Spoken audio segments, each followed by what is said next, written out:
questão de mobilidade é uma questão muito complexa. Passa um pouco pela conscientização da população sobre a necessidade e a importância de endereçar essas soluções, né, sustentáveis de transportes, das pessoas entenderem de que isso é importante não só no momento que elas estão vivendo, mas também no médio prazo. O modelo de desenvolvimento urbano que a gente tem completamente dependente do automóvel. Mas a mobilidade sustentável implica também uma compreensão das desigualdades sociais. A gente tem que partir do princípio que a mobilidade é um direito, não é um privilégio.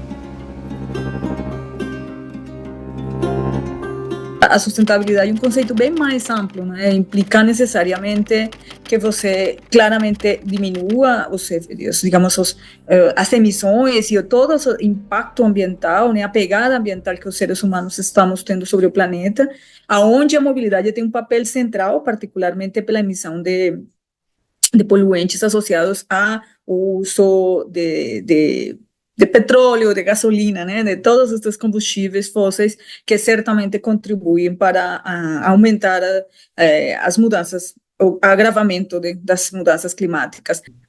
Quando a gente usa fontes de energias alternativas ao petróleo, que nós já sabemos que tem uma quantidade limitada desse tipo de combustível no planeta. Então, quando a gente usa uma energia elétrica que provém de recursos hídricos, né, de hidrelétricas, a gente sabe que sempre vai ter chuva, então a gente sempre vai ter essa fonte de energia disponível. Mas a gente sabe que a sustentabilidade vem no sentido de que a fonte de energia ela não se esgota ao longo do tempo para as próximas gerações. Ser sustentável é a gente ou zerar a emissão em si, o que hoje a gente ainda não consegue fazer, emissão zero, mesmo nos veículos elétricos, a gente não dá para emissão zero naquele momento, mas para fabricar o veículo e depois para reciclar aquele veículo, você não tem emissão zero. Então, como que a gente faz a descarbonização de todos os equipamentos aí para mobilidade, no sentido de você descarbonizar, diminuir emissões também durante a operação, para a sociedade sofrer menos ou menor consequência de todas essas questões de emissões. Quando a gente vê que a cidade vai crescendo, devorando os entornos rurais, né? E esse devorar, essa cidade que devora, né? Que é faminta de solo, digamos assim, implica que os deslocamentos são cada vez mais longe, né? Que implica necessariamente as pessoas se deslocarem mais. Se a gente for falar em mobilidade, a gente vai ver que o Brasil, principalmente na nossa sociedade, passar a ter um carro bom, mais de um carro, passou a ser, vamos dizer, um símbolo de riqueza, né? De diferenciar classes sociais. Isso ficou muito forte na nossa sociedade. Então, desvincular esse simbolismo da sociedade, você passa por uma mudança cultural, e essa mudança cultural é muito forte, e aí vem todo o poder público, né, e as políticas públicas de conscientizar as pessoas, por exemplo, de usarem o transporte como os ônibus, né, o metrô, etc. e tal. Quando a gente pensa que a gente está fazendo cidades para circular automóveis, então você já começa a ter uma dificuldade tanto na questão da mudança da cidade para que não seja mais feito isso, mas também na mentalidade das pessoas. Todo esse paradigma dos carros, né, do rodoviarista, como se conhece, mudou as cidades, então se tamparam todos os rios, né? A gente não vê esses rios fora, ou se poluíram, se utilizaram como lugares para esgoto, né? Então, essa transformação da sustentabilidade vai além do problema simplesmente de emissões e de vamos utilizar veículos mais sustentáveis ou modos mais menos que poluam menos. É uma compreensão do desenvolvimento muito mais, digamos, integral, que implica várias variáveis, fatores que precisam ser discutidos para garantir essa cidade. Com esse desenvolvimento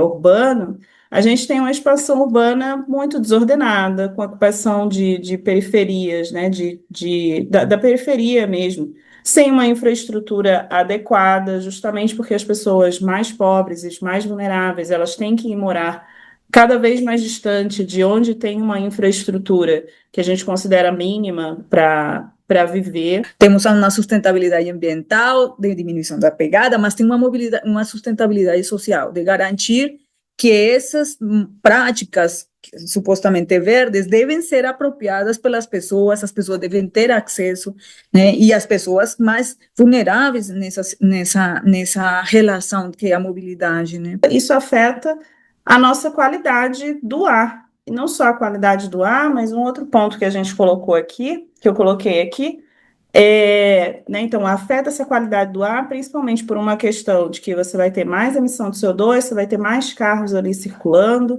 e aí muitas vezes as pessoas pensam, vamos construir um novo viaduto aqui, uma nova via aqui, e aí isso não resolve o problema, só piora. Não é só no Brasil que essas questões andam devagar, porque você encontra muitas resistências em promover mudanças. A gente tem um sistema urbano já muito consolidado, em cima de algumas estruturas que foram aí introduzidas ao longo do tempo, e as inércias para mudar com esse padrão já consolidado, com essas trajetórias que já estão enraizadas, com essa cultura no Brasil que a gente tem, né, dependência do automóvel, do individual. E aí você transformar isso para trazer para uma mobilidade mais sustentável, mais ampla, mais justa, enfim, a gente vai encontrar sempre resistências. O resultado de tudo isso, as pessoas vão morando cada vez mais distantes do trabalho, e aí esse transporte público, que deveria atender essas pessoas que estão morando mais longe, simplesmente não consegue. E aí fica difícil a adoção dessa alternativa sustentáveis. E tem que ter uma sustentabilidade política, que é um tema muito problemático no Brasil, porque muitas das políticas ou dos projetos não necessariamente são institucionalizados, conseguem avançar e conseguem ter digamos, uma apropriação nos governos, né? A mobilidade elétrica, ela tem sido colocada como uma possibilidade aí, né? Uma tecnologia que tem sido utilizada já em vários mercados, porque ela tem a contribuição direta na qualidade do ar. Foi uma questão da falta de prioridade política mesmo para essas coisas andarem tão lentamente. Então, assim, vir uma campanha muito grande para um prefeito, para um governador, dizer assim, nossa, olha, a gente construiu um novo viaduto, a gente construiu uma nova ponte aqui que vai ligar isso aqui, etc.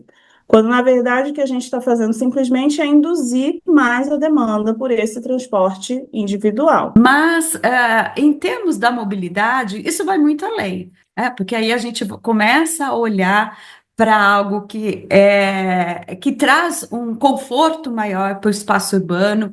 Então, pensar nessas cidades, nas grandes cidades, no trânsito caótico, aí a gente olha para a eletrificação e vê ônibus que são silenciosos, né? Então, não é só a emissão, é a qualidade, né? De você estar circulando na cidade, você conseguir conversar, né? Porque aquele ônibus ali não está te atrapalhando. Às vezes a gente não tem essa priorização de recurso público para transporte coletivo e também, por exemplo, para uma infraestrutura cicloviária que seja, ou que as pessoas caminhem com mais segurança, ou que as pessoas consigam transitar naquela cidade, usufruir dos recursos que a cidade oferece com a maior segurança, né, com um senso ali de pertencimento. No entanto, você tem barreiras enormes ainda para disseminar esse tipo de tecnologia. Claro, a principal delas é o custo, mas eu não digo que é só a tecnologia, a gente tem que olhar também para uma questão é, de, é, é, de toda uma conjuntura, né, de atores ali envolvidos. Então, você tem um desconhecimento ainda muito grande do que é a eletrificação veicular, como que você implementa nas cidades, como que você planeja rotas, ou antes ainda, o ponto inicial, como que eu escolho qual é o ônibus que eu vou comprar? Porque a depender do seu percurso, da sua rota, a configuração vai ser distinta.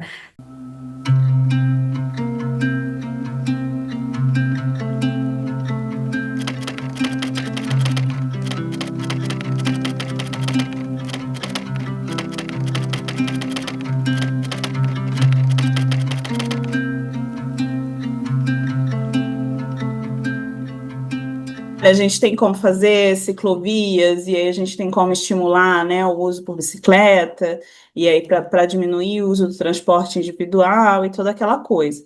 E aí, quando a gente pensa isso, a gente pensa muito, né, no modelo europeu, assim, das pessoas, nossa, andando de bicicleta, pensa numa Holanda da vida, congestionamento de bicicleta, etc. e tal. Mas como que a gente aplica isso, né, a essa infraestrutura quando você tem uma cidade como Teresina, por exemplo, que fica fazendo 40 graus, 42 graus no que eles chamam do período mais quente ali do ano, que é setembro, outubro, novembro, dezembro. Bogotá fez muitos esforços de tentar construir uma mobilidade que tenha uma pegada mais nesse sentido de fortalecer a mobilidade ativa, né, particularmente o uso da bicicleta. Então, não só tem a malha cicloviária maior da América Latina, como que tem também projetos que promovem o uso dessa ciclovia. Não adianta construir infraestrutura. Isso é uma coisa que me parece que, claro, exemplo bogotano, não adianta construir infraestrutura se não tem programas de cultura cidadã, se não tem programas de educação para favorecer o uso da bicicleta. A gente tem o caso aí muito famoso de Bogotá, com as ciclovias e com o Transmilênio.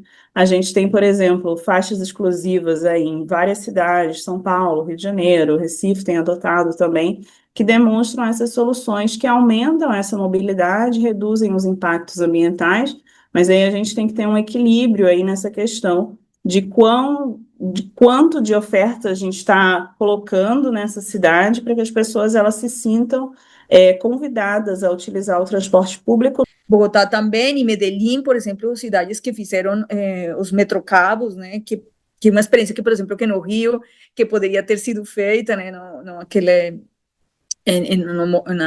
Complexo do Alemão, que não deu certo, mas que certamente esses cabos elétricos, eles permitiram o acesso a um tema que me parece super importante, e é a justiça ambiental, ou seja, as pessoas e justiça na mobilidade, que é garantir o acesso às pessoas que estão nas encostas, que a maior parte das favelas se constroem em solos de encostas, né, para terem acesso à mobilidade. Então, isto tem sido uma experiência fundamental, porque diminui, por exemplo, o uso de motos. Quando a gente fala em mobilidade elétrica, a gente tem que falar da China, porque a China ela mudou toda essa geopolítica, essa dinâmica da eletrificação veicular. Assim, o que eles fizeram foi adensar muito o mercado. Eles têm um mercado interno gigantesco e também estão aí, né, saindo, alcançando outros mercados.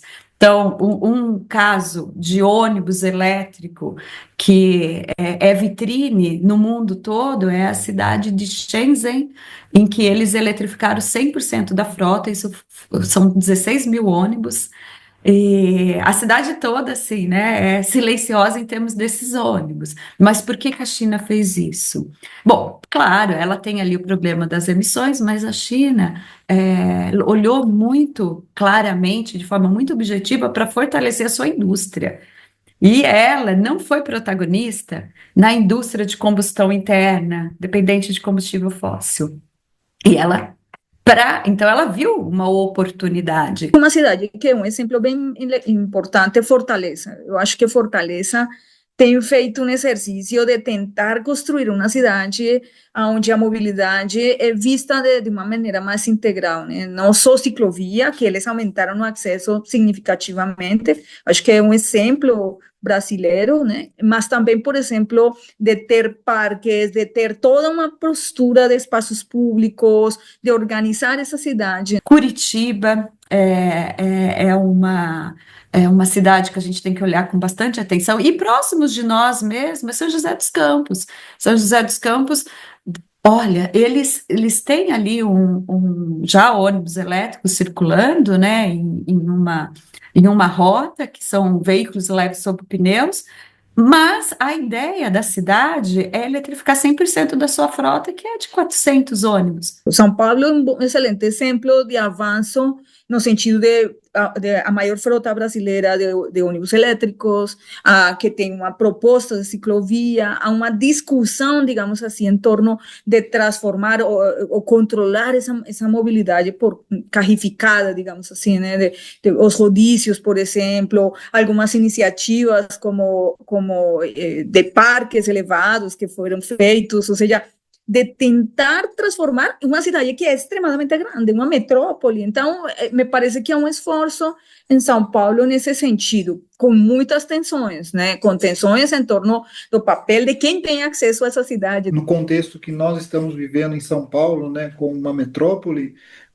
existe uma iniciativa de eletrificação da frota de transporte público por ônibus, né, que é uma iniciativa interessante, que você substitui os veículos a combustão, a diesel, por uma frota de veículos elétricos, que tem os seus benefícios, né, de redução de emissão de poluentes, ruídos, né, enfim, conforto do usuário. O que a gente pode falar daqui?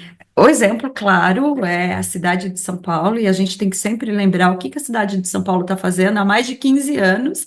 Em 2009, a cidade, na sua lei do clima, ela colocou uma obrigatoriedade ali de substituição da sua frota, ali cerca de 14 mil ônibus elétricos, com uma lei, né, para puxar essa renovação da frota. Era em 2018 e nada tinha acontecido.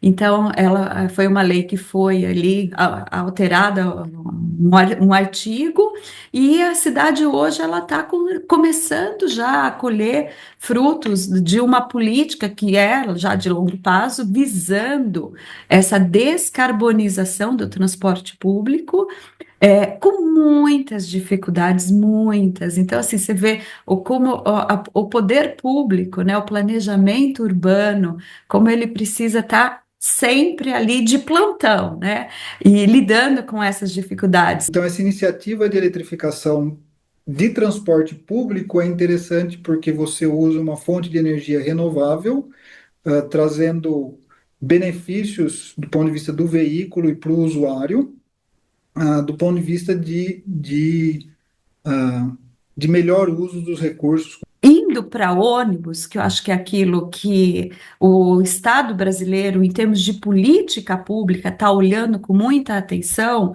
agora a gente começa a ter alguns instrumentos de política pública que começa a falar para os municípios assim, olha, né, vocês querem a eletrificação? A gente está criando linhas de financiamento. O PAC, que é o Plano de Aceleração do Crescimento, abriu aí a possibilidade dos municípios demonstrarem um interesse para a aquisição desses veículos.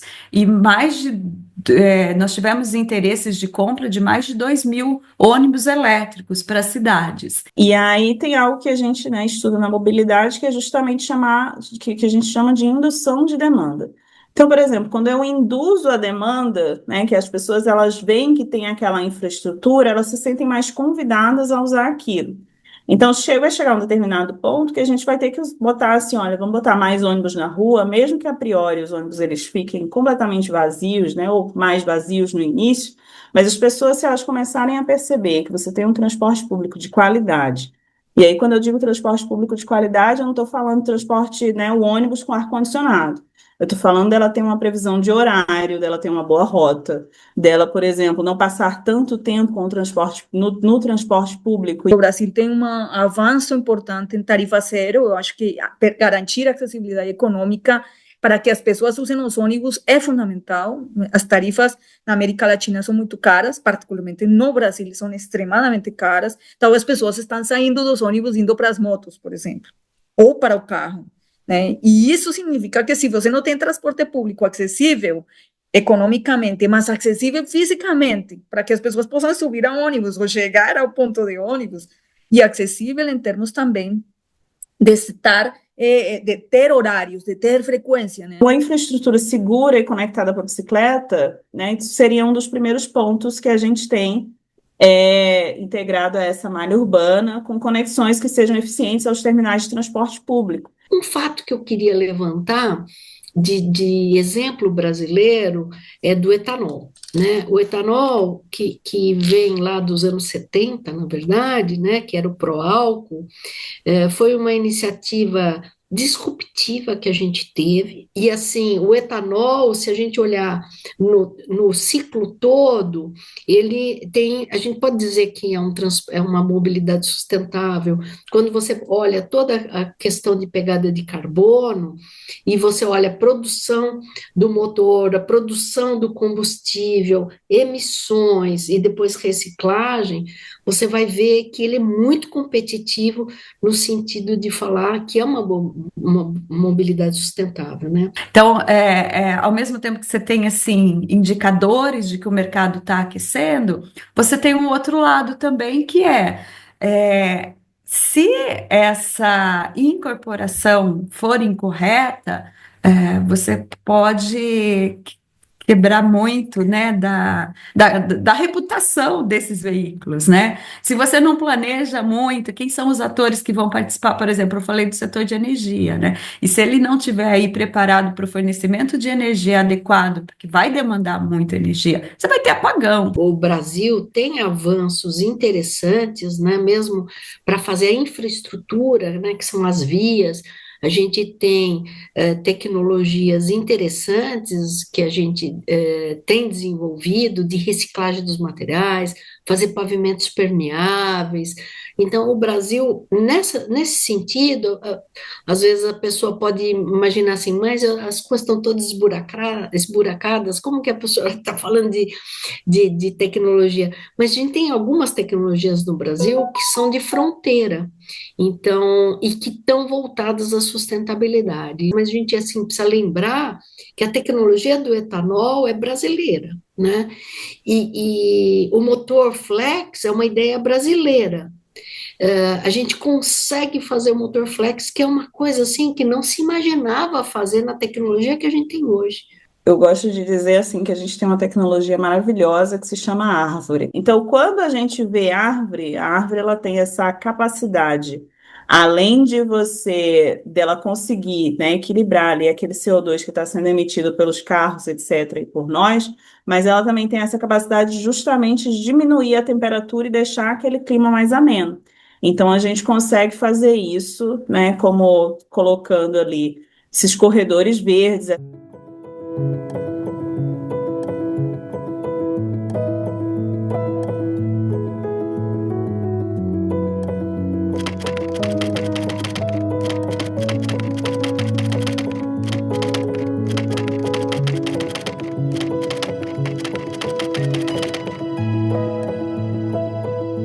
A partir do momento, né, que você pega uma cidade, você pode imaginar qualquer uma. E aí você pega uma cidade, tipo assim, coloca um transporte de massa ali perto daquele bairro, ou coloca uma praça, ou coloca um parque linear ali, etc. e tal.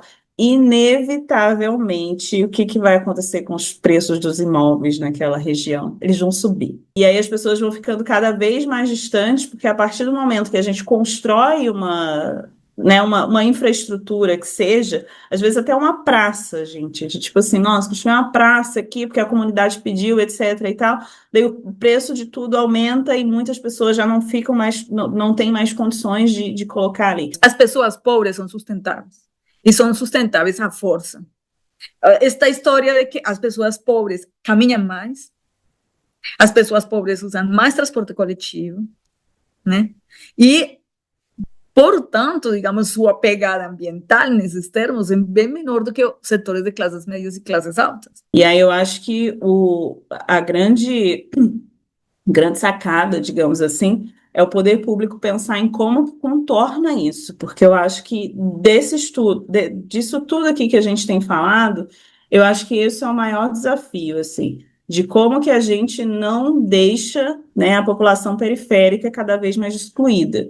Como que a gente chega num determinado lugar, cria uma infraestrutura, e isso aí não expulsa quem já está ali, já em uma situação muitas vezes de vulnerabilidade, etc. e tal. Então, acho que isso é um problema que a gente tem que enfrentar de como pensar e chamar a sociedade, né? Pensar nessa participação social e escuta ativas da sociedade para que a gente evite essa gentrificação. A camada mais distante, né, de menor poder aquisitivo, ela precisa ser incluída nisso e com um transporte público que seja de qualidade. É importante a gente ter um ônibus de qualidade, né, que tenha um conforto, que você permita que o usuário ali tenha acesso a um Wi-Fi, né? Eu acho que isso todos são atrativos, mas vai muito além, né?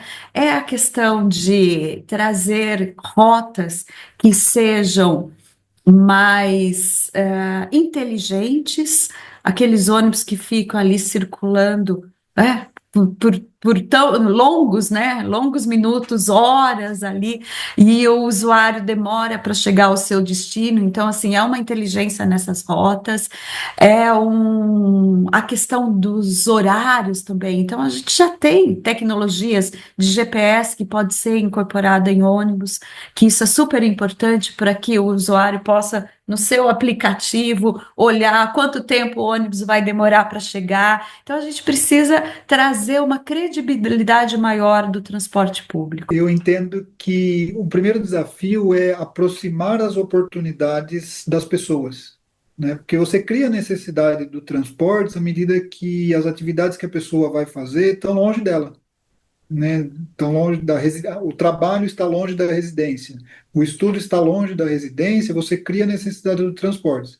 Então, levar essas oportunidades de trabalho, estudo, lazer para mais perto das pessoas reduz essa dependência da necessidade do transporte. Obviamente que é muito difícil você proporcionar todas essas atividades próximas de todas as pessoas. Então, o transporte é uma necessidade. Então, num primeiro momento, uma solução interessante é você dar mais oportunidades mais próximas às pessoas, mas à medida que o transporte continua sendo uma necessidade, você dar opções para a pessoa escolher qual a melhor nesse deslocamento. Então, você dá alternativas de transporte público por ônibus, por metrô, trem, aliado às soluções, por exemplo, ciclofaixas, que a pessoa consiga, ciclovias, né, que a pessoa consiga usar modos de transporte ativo, que a gente chama, né, que é caminhada e por bicicleta, a pessoa tem essa possibilidade de escolher o que ela vai fazer. E aí, escolhendo, ela tem experiências que vão levá-la a consolidar esse comportamento. Eu acho que aumentar o conforto, segurança, frequência e acesso econômico das pessoas ao transporte público é fundamental. As pessoas têm que se mobilizar e se mobilizar melhor e mais rápido em transporte público. Então, eu acho que tem que mudar o paradigma. Temos que, digamos, favorecer que essas pessoas possam usar transporte público, tirar as pessoas do carro. Senão, a gente consome mais solo. Ou seja, continuar construindo viadutos, vias, bairros mais longe, condomínios fechados nas áreas suburbanas das cidades, é um custo enorme para esta sociedade, em termos energéticos, em termos de consumo, de solo, de energia, de materiais. Algumas, né, ações que têm funcionado muito bem são essas tarifas sociais, tarifa de menor custo, né, o passe para estudante. Então, você acaba trazendo, né, a atratividade para o transporte público, que cada vez tem também respondido, comprometido mais o percentual da renda, né? A academia tem um papel, no meu entender, muito forte de mostrar do que a gente tem feito, porque a gente faz isso de uma forma sistemática, né? O que resultado que a gente vai chegar, o que a gente vai colher A gente falava muito dos ODS em 2030, 2030 é amanhã, né? Daqui 5 anos a gente já está em 2030 e dos 17 Objetivos de Desenvolvimento Sustentável, vai ser muito difícil a gente alcançar qualquer um deles no 100%. A mídia tem um potencial muito grande de formação, né? De formação de ideias, de imaginários, de trazer, trazer as pessoas a trazer, né, um alinhamento. E eu falo que isso é fundamental, porque a quantidade de desinformação que a gente tem em torno, sobretudo em termos de tecnologias que são novas, que há um desconhecimento no mercado. Temos que nos educar, não todos sabemos usar, não todos compreendemos o uso da cidade. E como isso pode garantir outras maneiras de enfrentar esses desafios, né?